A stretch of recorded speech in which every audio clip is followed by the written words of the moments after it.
wasiirka arrimaha gudaha iyo amniga Somaliland oo sheegay in la soo xiray nabadii gobolada galbeedka Somaliland gaar ahaan Awdal iyo Salal laguna soo guuleystay qodobo doorana ka hadlay booliska Somaliland oo xabsiga u taxaabay dhalinyaro su'aalaan shaqo ka baxsan weydiin jiray dhalinyarada inta ay jidka istaagaan ra'iisul wasaaraha Itoobiya oo midowga Afrika hortooda ka sheegay markan damaca Itoobiya markan inuu ka baxay diblomaasiyadda iyo xilligii gorgortanka ee baryada oo Itoobiya qaadi doonto tallaabooyin doora kusoo dhawow daawashada muuqaalka oo dhameystiran haddii aad nagu cusub tahay nagu soo biir haddaad hore noola joogto oo aad mahadsantahay muuqaalkana la garee aan ku bilaabo ciidamada booliska Somaliland oo degniin soo saaray dhowaan ay kula hadlayaan dhalinyaro TikTokera oo su'aalo ku weydiin jiray bartanka magaalada Hargeysa caasimadda Somaliland dhalinyaro u badan hablo su'aalahaas loo arkayay inay anshaxa baalmarsan yihiin digniin kadib waxaa la qaaday howlgallo lagu cilib diray dhalinyarada iyo dhaqankan oo loo arkay mid aan wanaagsaneyn oo baalmarsan anshaxa bulshada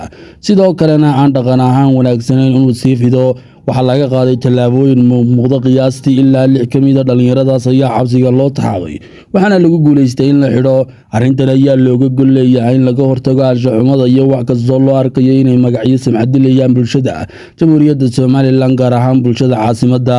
waxaa booliska Somaliland soo saareen war arrinta quseeyo oo ay ku sheegayaan inaan loo dulqaadan karin wax kasta oo ka hor imanaya qiyamka bulshada iyo waliba dhaqanka suuban ee bulshada Somaliland iyadoo la sheegay in tallaabooyinkani noqon doonaan kuwo hortabin u leh anshaxa iyo dhaqanka si loo ilaaliyo sidoo kalena tallaabooyinkan la qaadi doono ilaa falalkaasi istaagaan dhalinyaradan ayaa haddaba su'aalo kala duwan weydiin jiray hablaha iyo waliba raggaba waxaanay ahaayeen su'aalo marka la arko TikTok iyaga dhankooda ka ah maadsi xaraabaysi laakiin dhaqan ahaan aan wanaagsaneyn sida guud ahaan bulshadu u arkaysana ahayd mid u baahan wax ka qabasho booliskuna waxay ku guuleysteen maanta inay soo afjaraan howlgalkii ay qaadeenna ay ku soo xidhib tiraan qaybo kamid ah dhalinyaradaas waxaana la diray fariin kama dambaysa oo loo dirayo kuwa kale ee damacsan inay su'aalo la soo istaagaan publica su'aalahaas oo ah kuwa aan faa'iido bulshada u lahayn balse u leh waxyeelo markana wasiirka arrimaha gudaha iyo amniga Cabdulle Maxamed Carab Sandheere oo saxaafadda la hadlay ayaa sheegay in nabadii gobolada galbeedka Somaliland la soo xidhay sidoo kale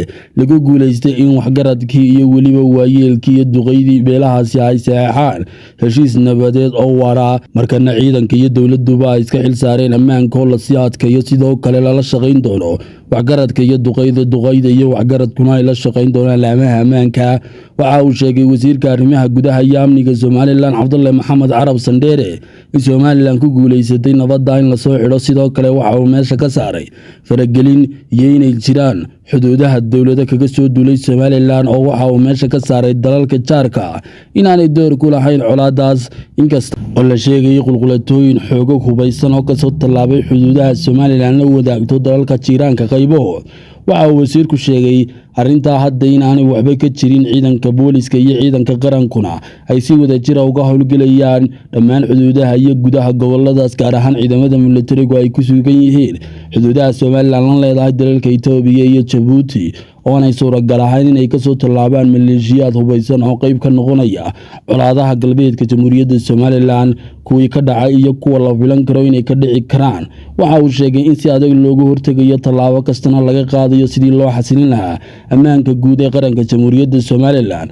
mudnaantana loo siin lahaa wax kasta oo waxyeello ku ah qarannimada Somaliland sidii looga hortagi lahaa wasiirka oo warbixintiisani markan xoog saaraysay in lagu guuleystay heshiisiinta iyo nabad ku soo dabaalka beeliyalka wada deganaa isqoomay qorigana isku qaatay waxa wasiirku sheegay inay beeluhu si sharfoon ula shaqeeyeen qaar ahaan duqeydo ay hubkii soo wareejiyeen sidoo kalena ay kala shaqeeyeen dhalinyaro geysatay markan falal ka baxsan oo markan ka hor imanayay wax kasta oo loo arkay dariiqada hagaajinta nabadda oo beel waliba gaarkeeda ugu shaqeysay dadkii gubay guryaha waxa uu sheegay hadda inay u hoyanayaan Mandheera oo reerahoodu kala shaqeeyeen in loo soo gacan geliyo dawladda taasina ay tahay Somaliland waxay dheer tahay dadka kale isagoo ku amaanay wasiirku sida ay ula shaqeeyeen duqeyda iyo waxgaradka gobolada galbeedka jamhuuriyadda Somaliland markana shirkii 39aad ee caadiga ahaa ee qaramada Afrika ay ku dhigadayeen Addis Ababa waxa ka hadlay shirkaas oo hadalka furay ra'iisul wasaaraha Itoobiya Abiy Ahmed oo dalkiisa marti loo ahaa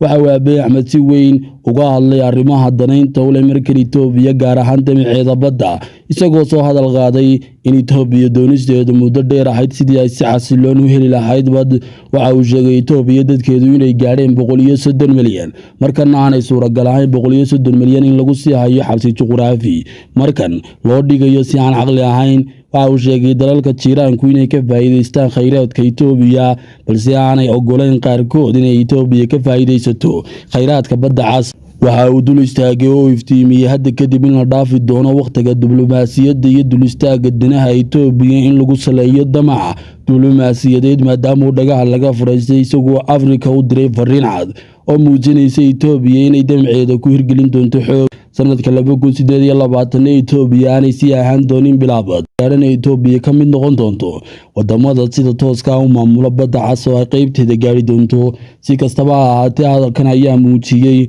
in Itoobiya damceedu markan u digarogtay dhanka xooga oo ay Itoobiya doonayso inay qabsato ay xoog ku gaadho badda cas. Haddana waxay sheegtay Djibouti, Soomaaliya iyo weliba Eritrea oo uu soo hadal qaaday ra'iisul wasaaraha Itoobiya inaan loo dulqaadan karin oo dadkoodu yihiin ku dhawaad 25 milyan inay haystaan xeeb 5,000 oo mitir ah halka Itoobiya oo 130 milyan ay markan laadahay 50 mitir ama 50 kiiloomitir oo ay ka gaadho badda. kuwa kalena waxa uu ku sheegay in 500,000 kiiloomitir ay haystaan inaanay suuragal ahayn. damaca Itoobiya ma qarsan Abiy Ahmed sidoo kale waxa uu ka hadlay oo uu si guud ugu weeraray isla madashaas madaxweynaha Soomaaliya Xasan Sheekh Maxamuud iyo dawladdiisa oo uu sheegay inay noqotay goob istiraatiiji ah oo lagaga soo duulay Itoobiya ama si cadowgoodu iskugu soo bahaystaan taasoo waxyeelaysa saaxiibtinimada qotada dheer jaarnimada iyo jiiraannimada labada dal. isagoo sheegay in Itoobiya tixgelin u hayso jaarnimada balse markan la keenayo cadow istiraatiiji oo ay leedahay Itoobiya. meesha uu sidan ka leeyahay Abiy Ahmed waa shirkii qaramada Afrika ee ka dhacay Addis Ababa waxaana qayb ka ah Masar oo iyada laftigeedu fadhida maadaama ay xubin ka tahay dalalka Afrika. Masar qarsanin damaciisa iyo weliba dareenka Itoobiya ka qabto imaashaha Masar iyo soo gaaritaankeeda markan ee Soomaaliya kadib markii Itoobiya ay dareentay in Soomaaliya ay doonayso inay Masar keento deegaanadeeda waxay u aragtay khatar weyn oo aan la qarsan karin. waana sababta markan Abiy Ahmed fagaar cad uga sheegay inay saaxiibtinimada iyo weliba is-ixtiraamka jaarnimadu meesha ka bixi doono haddii Soomaaliya markan noqoto goob lagaga soo duulay Itoobiya oo istiraatiijiyadda Addis Ababa lagu khalkhalgeliyo. Itoobiyana ay markaa xaq u leedahay inay ka hortagto wax kasta oo halis ku ah jiritaanka Addis Ababa iyo damaceeda fog si looga hortago yool kasta oo waxyeeli kara